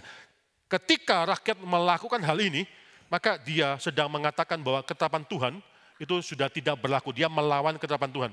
Bukankah Roma pasal 13 ayat 1 mengatakan bahwa seluruh pemerintah yang ada ditetapkan oleh Tuhan itu sendiri. Maka ketika rakyat melawan pemerintah yang di atasnya, maka secara teologis kita bisa mengatakan bahwa rakyat juga melawan ketetapan Tuhan. Yang ada yang menetapkan pemerintah. Yang bisa terjadi menurut John Calvin, mungkin kita bisa bertanya-tanya apa yang akan dilakukan oleh John Calvin terhadap Peasants' War. Memang ketika Peasants' War terjadi 1524, John Calvin itu masih 15 tahun umurnya, masih remaja. Tidak tahu mengenai hal ini. Saudara. Dan terlebih lagi, John Calvin tidak pernah melihat Peasants' War terjadi di mata dia. Saudara. John Calvin tidak pernah merasakan hal ini. Tetapi saya percaya, walaupun John Calvin mungkin tidak setuju 100% dengan apa yang dikatakan oleh Martin Luther, membunuh para pemberontak dengan pedang, teologi John Calvin mungkin ada sebagian yang serupa dengan Martin Luther. Ketika John Calvin mengatakan rakyat tidak boleh melawan magistrate. Yang boleh melawan magistrate adalah magistrates yang lainnya. Jadi higher magistrates, upper magistrate dilawan oleh the lower magistrates. Yang boleh menyandang pedang adalah pemerintah, magistrate. Saudara tahun 98 ketika Soeharto lengser pada saat itu karena akhirnya dia sebagai pemimpin negara, sebagai the highest magistrate pada saat itu, dilawan oleh lower magistrate. Itu akhirnya menteri-menterinya dia, tiba-tiba itu banyak sekali yang mengajukan resign. Saudara. Dan dia tahu bahwa satu hal, kalau menteri-menterinya semua itu sudah akhirnya melawan dia mengajukan resign, ya dia tidak lama lagi itu mungkin bisa akhirnya meneruskan pemerintahan ini, dia akhirnya lengser. Saudara. Ini namanya the lower magistrate melawan the higher magistrate. Saudara mungkin bisa bertanya kepada saya, bagaimana dengan Abraham? Bukankah Abraham itu akhirnya mengambil pedang melawan Kedalaomer yang akhirnya dari Mesopotamia, ya, 4 kerajaan dari Mesopotamia mengalahkan 5 kerajaan di lembah sungai Yordan. Jadi dia adalah magistrate yang sudah mengalahkan 5 kerajaan di lembah sungai Yordan. Akhirnya Abraham melawan ya ini magistrate yang ada pada saat itu. Saudara, John Calvin luar biasa sekali dalam eksposisi dia dalam Kejadian pasal yang ke-14 mengatakan, Abraham pada saat itu bukan berfungsi sebagai civilian. Abraham pada saat itu berfungsi sebagai seorang magistrate, sebagai pemerintah. Mengapa? Karena Tuhan sudah memberikan seluruh tanah perjanjian kepada Abraham. Abraham dengan fungsi dia sebagai magistrate pada saat itu melawan magistrate yang lalim, yaitu Kedalaomer dan seterusnya. Bukan seorang civilian yang melawan magistrate. Dalam teologi reform, tidak ada tempat bagi civilian melawan pemerintah, mengambil pedang, melakukan tindakan anarkis, dan seterusnya. Saudara, ini harus hati-hati dan saudara, saya harap ya dari Geri Solo, jemaatnya tidak ada yang melakukan pembakaran ya. Kalau ada silakan ngaku nanti kepada Pak Pendeta Marvin. Ya, saudara, kita tidak melakukan hal ini. Kita boleh bersuara, tetapi kita tidak melakukan tindakan yang anarki ini, saudara. Ini satu hal yang penting sekali. Saudara, saya ajak kita untuk melihat beberapa ayat selanjutnya, ayat 17 dan ayat 22. Bagi saya beberapa ayat selanjutnya itu mengagetkan sekali. Karena akhirnya yang dihakimi oleh Tuhan bukan cuma bernubuatlah melawan para penggembala-gembala ini. Yang dihakimi oleh Tuhan, ayat 17 saya bacakan bagi Anda sekalian. Hai kamu domba-dombaku, beginilah firman Tuhan Allah. Sungguh aku akan menjadi hakim terhadap domba dengan domba. Ayat 22, kita lompat aja ayat 22. Maka aku akan menolak domba-dombaku, supaya mereka jangan lagi menjadi mangsa dan aku akan menjadi hakim di antara domba dengan domba. Waktu saya membaca hal ini, saya melihat bahwa kasihan sekali orang-orang Israel pada saat itu. Mereka mungkin bukan cuma, ini istilah dalam bahasa Indonesia peribahasanya itu jatuh tertimpa tangga. Mereka bukan cuma mendapatkan akhirnya gembala-gembala yang lalim, yang jahat ini. Saudara. Mereka akhirnya mendapatkan satu ketidakadilan di antara masyarakat sendiri. Saudara lihat di sini ayat 18. Dikatakan di sana ya, apakah belum cukup bagimu bahwa kamu tuh menghabiskan padang rumput yang terbaik? Mesti pulakah kamu injak-injak padang rumput yang lain dengan kakimu?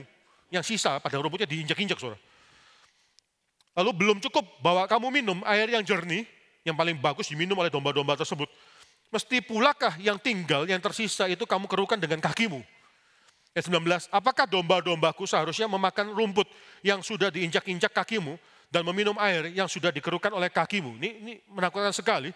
Domba akhirnya mendapatkan getah karena tingkah laku daripada domba lain.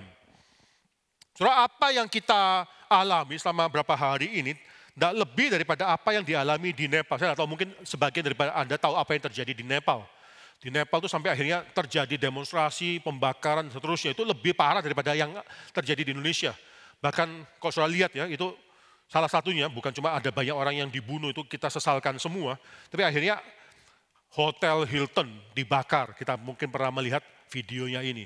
Soalnya kalau Hotel Hilton sudah dibakar, investor asing itu memikirkan. Sekarang investor asing tidak akan masuk lagi ke Nepal. Saudara. Untuk berapa puluh tahun. Saya melihat ya, Gen Z yang ada di Nepal sedang membakar bridge masa depannya mereka sendiri. Ini akhirnya satu domba akhirnya diinjak-injak oleh domba yang lainnya. Tidak semua orang di Nepal, tidak semua rakyat itu akhirnya melakukan pemberontakan ini. Tapi karena ulah daripada sebagian domba-domba tersebut yang menginjak-injak padang rumput, yang akhirnya meminum dan mengotori air daripada yang tersisa dengan kakinya dan seterusnya. Akhirnya domba-domba yang lain tidak bisa menikmati semua hal ini. Saya katakan, ini kasihan sekali yang terjadi di Nepal. Mungkin untuk berapa puluh tahun, Gen Z di Nepal tidak ada masa depan, saudara. Saudara perhatikan yang terjadi di Indonesia ketika rakyat melakukan melakukan tindakan anarkis. Saya sebagai rakyat juga bisa mengatakan, siapa yang memperbolehkan kalian melakukan tindakan ini? Ketika rakyat membakar fasilitas umum, saya bisa mengatakan, bukankah fasilitas umum itu dibangun atas pajaknya saya? Mengapa kok akhirnya kamu bakar apa yang saya sudah sumbangsikan kepada negara ini? Akhirnya kalau kita lihat, akhirnya domba rakyat merugikan rakyat, saudara. Ini yang terjadi juga di dalam tindakan yang anarki. Maka kita boleh akhirnya mengatakan, memang kita mengkritisi pemerintah, tapi kita juga mengkritisi rakyat, khususnya ketika mereka sudah melakukan tindakan yang anarkis ini, saudara. Saudara, luar biasa sekali yang bisa kita pelajari dalam Yeskiel pasal 34. Yang pertama, kita bisa mengatakan bahwa apa yang kita alami pada saat ini tidak lebih jelek daripada apa yang seharusnya kita alami. Kita bisa mengatakan kepada Tuhan, kita semua adalah orang yang berdosa. Mengapa orang yang berdosa harus mendapatkan yang baik daripada Tuhan? Apa wewenang kita mengatakan dan meminta yang baik daripada Tuhan?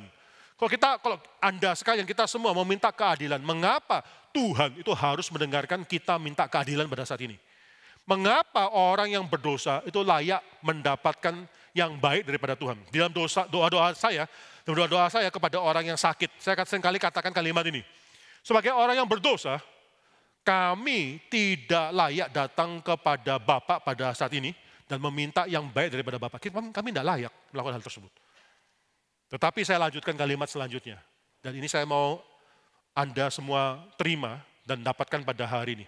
Tetapi sebagai anak daripada Bapa, kami datang minta yang baik daripada Bapa. Saudara, fakta bahwa Anda meminta keadilan, faktanya cuma satu. Anda adalah anak daripada Bapa. Itu aja dasarnya. Mengapa kok Bapak mau mendengarkan permintaan daripada anaknya? Karena engkau adalah anak daripada Bapa. Jadi jangan katakan bahwa kepada kita semua, kita sudah mendapatkan yang terjelek. Tidak ada orang yang mendapatkan yang terjelek karena kita pada saat ini disustain, ditopang, dipelihara oleh Bapa di surga. Kita memang adalah orang yang berdosa, tapi kita juga adalah orang yang berdosa yang adalah anak daripada Bapa, dan Bapa memelihara kita. Saya percaya satu hal, orang Kristen, anak Tuhan yang spiritual adalah anak Tuhan yang bisa melihat pemeliharaan Bapa, karunia Bapa di mana-mana. Bukan pada saat ketika dia jaya, bisnis menguntungkan, dia melihat pemeliharaan daripada Bapa. Ketika dia melarat pun, dia melihat pemeliharaan daripada Bapa. Karena pada saat itu dia mengatakan, saya tidak semelarat apa yang seharusnya saya dapatkan daripada Bapa. Kalau Bapa mau memperlakukan dosaku sesuai dengan apa yang seharusnya saya terima, saya lebih buruk lagi daripada sekarang. Tapi sekarang saya masih hidupnya dipelihara oleh Bapa. Ini hal yang pertama yang saudara bisa pelajari ketika saudara melihat ketidakadilan terjadi sekitar kita. Kita melihat bahwa kita masih dipelihara oleh Bapa, masih ada kebaikan Bapa bagi anak-anak Tuhan. Yang kedua, saudara, kalau kita belajar daripada Yeskiel pasal 34, maka saudara perhatikan di sini, yang dialami oleh orang-orang Israel di sana, itu luar biasa sulitnya. Mengapa? Karena mereka akhirnya menerima gembala yang lalim. Gembala dan domba itu satu iman, saudara. Ini umat Tuhan. Mereka akhirnya, umat Tuhan yang sama itu akhirnya memperlakukan mereka dengan lalim. Ketika Tuhan menghakimi domba dengan domba, jangan salah, domba dengan domba itu sama-sama umat Tuhan, saudara. Saudara, yang membuat akhirnya penderitaan daripada Yusuf itu sangat sulit sekali, karena Yusuf akhirnya dijual oleh saudara-saudaranya sendiri. Ini membuat akhirnya penderitaan dia itu sangat sulit. Mengapa? Karena saudara-saudara seharusnya mengasihi Yusuf, Yusuf mengasihi dia. Mengapa kok akhirnya terjadi ketidakadilan di dalam keluarganya sendiri? Yang terjadi dalam hidup daripada Yesus itu sangat luar biasa sekali beratnya. Yesus akhirnya dikhianati oleh muridnya sendiri. Yesus dikhianati akhirnya dipakukan oleh bangsanya sendiri. Bahkan saudara bisa mengatakan Yesus ketika menderita, dia menderita di atas tangan daripada orang-orang yang dia ciptakan sendiri. Saudara, kita belum mengalami yang terburuk karena penderitaan atau ketidakadilan, keonaran yang terjadi pada saat ini bukan dilakukan oleh orang yang serumah atau anak-anak Tuhan yang lainnya, bukan. Tapi oleh orang yang berbeda iman dengan kita. Saudara. Memang semuanya adalah hal yang mengecewakan kita, ada hal yang mungkin bisa memahitkan kita dan seterusnya, tapi belum akhirnya anak Tuhan itu merugikan anak Tuhan yang lainnya. Yang ketiga, yang saya mau ajarkan kita pada hari ini adalah ketika kita melihat ketidakadilan di luar, jangan berteriak mengenai ketidakadilan di luar terlebih dahulu. Pada saat itu kita introspeksi diri, sudahkah di dalam keluarga Tuhan, dalam keluargaku, sudahkah dalam gereja ini, sudahkah kita melakukan keadilan Tuhan? Soalnya saya percaya di antara kita semua di sini, itu ada orang yang punya bawahan. Tuhan mempercayakan orang-orang yang lain kepada tangan kita, dalam tangan kita. Ada yang punya supir, ada yang punya pegawai, ada yang punya akhirnya mungkin asisten rumah tangga.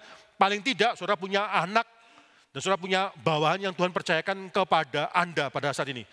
Sebelum kita berteriak mengenai keadilan di luar, saya mau tanya, sudahkah keluarga Tuhan melakukan keadilan di dalam? Anak Tuhan yang tidak melakukan keadilan di dalam, tidak ada hak untuk minta keadilan Tuhan di luar, itu tidak ada. Jadi saya mau tanya, jadi ketika kita melihat semua yang tidak baik terjadi di luar kita, pada saat itu introspeksi diri, gereja mengintrospeksi diri, itu hal yang pertama yang harus lakukan. Sudahkah gereja melakukan yang baik di hadapan Tuhan? Kalau sudah, baru kita berbicara, minta keadilan terhadap apa yang terjadi di luar. Kalau belum, bereskan terlebih dahulu diri kita. Apa yang terjadi di luar adalah cara Tuhan untuk buat kita akhirnya berintrospeksi diri. Dan yang terakhir, saya akan membacakan ayat yang ke-23 dan 24. Saya minta semua membacakan ayat 23 dan 24. Memang Yeskiel sampai ayat 31, tapi kita akan berhenti sampai ayat 24 saja. Dua ayat ini kita akan baca bersama-sama. 2, 3. Aku akan mengangkat satu orang gembala atas mereka yang akan mengembalakannya, yaitu Daud, hambaku. Dia akan menggembalakan mereka dan menjadi gembalanya. Dan aku, Tuhan, akan menjadi Allah mereka, serta hambaku Daud menjadi raja di tengah-tengah mereka. Aku, Tuhan, yang mengatakannya. So, memang ada sekelompok orang, minoritas sekali, yang mengatakan mungkin Yeskiel sedang menubuatkan mengenai bangkitnya Daud secara ragawi. Tapi saudara, Yeskiel ketika menuliskan kalimat ini, Daud itu sudah meninggal ratusan tahun. Dan nanti setelah beberapa ratus tahun, ketika Pentakosta terjadi dalam Kisah Rasul pasal kedua, Petrus itu bicara bahwa kepada orang-orang Yahudi, bahwa Daud itu masih ada di tengah-tengah mereka, dan kuburannya itu masih ada bersama mereka. Jadi mungkin setelah Daud meninggal, sampai 1000 tahun kemudian itu masih belum ada kebangkitan daripada Daud. Tapi yang dimaksud di sini itu bukan Daud, saudara. Yang dimaksud di sini adalah Yesus Kristus. Bukankah Yesus di dalam Yohanes pasal yang ke-10, ayat yang ke-11 mengatakan, akulah gembala yang baik itu. I am that good shepherd. Sayang sekali dalam bahasa Indonesianya, itu gembala, itu ditulis dalam huruf kecil, saudara. Dalam bahasa Inggrisnya, I am the good shepherd, itu ada partikel the, mengatakan bahwa ini bukan cuma sembarang seorang gembala yang baik, bukan. Tapi akulah gembala yang baik itu, saudara. Maka saya mungkin bisa mengusulkan, kita ketika membaca Yohanes pasal 10 ayat 11, I am, akulah, lalu kata bahasa Indonesia G itu harusnya huruf besar, gembala yang baik, lalu tambahkan satu hal, satu kata, itu, akulah gembala yang baik itu. Soalnya Yesus ketika bicara mengenai hal ini, dia mengatakan satu hal, dialah penggenapan daripada Yeskiel. Dia penggenapan daripada Yeskiel pasal 34 dan ayat yang ke-23. Aku akan mengangkat satu orang gembala atas mereka, yang akan mengembalakan yaitu Daud hambaku. Yesus mengatakan, akulah gembala tersebut. Akulah gembala yang baik tersebut. Dan inilah pengharapan kita. Ketika kita melihat segala sesuatu yang tidak ideal terjadi di sekitar kita, pengharapan kita itu bukan kepada dunia sementara ini. Pengharapan kita itu bukan kepada pemerintah itu akhirnya mengkoreksi dirinya dan akhirnya menjalankan keadilan bagi seluruh rakyat Indonesia. Akhirnya terjadi ketentraman. Tidak, jangan lupa kita masih hidup di dalam dunia sementara. Penuh dengan orang yang berdosa. Pengharapan kita bukan di dalam dunia ini. Pengharapan kita itu ada di dalam dunia yang akan datang. Kristus ketika menjadi raja atas kita, dia akan ini menyatakan keadilan secara penuh. Saudara. Dia akan memberikan makan kepada domba-dombanya dengan justice, dengan keadilan. Itulah pengharapan kita yang sejati. Pengharapan kita itu bukan dalam dunia sementara ini. Kepada orang Israel yang sudah keluar daripada tanah Mesir, masuk dalam tanah perjanjian, penulis Ibrani dalam Ibrani pasal 4 ayat 8 mengatakan, kamu belum menikmati sabat. Kamu belum masuk dalam sabat tersebut. Sabat belum kita alami pada saat ini. Sabat yang sejati, yang everlasting Sabbath, itu kita akan alami ketika Kristus datang yang kedua kali. Itulah pengharapan kita, itulah sahabatnya kita. Kita akan masuk dalam sahabatnya tersebut. Sementara kita belum menikmati sahabat yang kekal. Jangan ada satu orang yang menaruh pengharapannya dalam dunia yang sementara ini. Pengharapan kita hanya ada di dalam Kristus Yesus, gembala yang baik itu, the good shepherd. Mari kita tunduk kepala dan kita berdoa. Bapa di dalam surga, kami bersyukur untuk firman Tuhan yang sudah kami dengarkan. Kami berdoa ya Tuhan, kiranya melalui apa yang tidak baik yang terjadi sekitar kami melihat apa yang baik dan iman kami tertuju kepada depan, kepada apa yang akan Tuhan nyatakan dan Tuhan genapkan di dalam Kristus Yesus. Hamba-Mu menyerahkan jemaat di tempat ini ke tangan Tuhan. Berdoa kiranya jemaat di tempat ini juga bisa mengusahakan keadilan daripada Tuhan di dalam gereja, sebelum mereka mengusahakan keadilan Tuhan di tempat di mana mereka berada. Kami menyerahkan gereja ini dalam tangan Tuhan di dalam nama Tuhan Yesus Kristus. Kami berdoa dan mengucap syukur. Amin.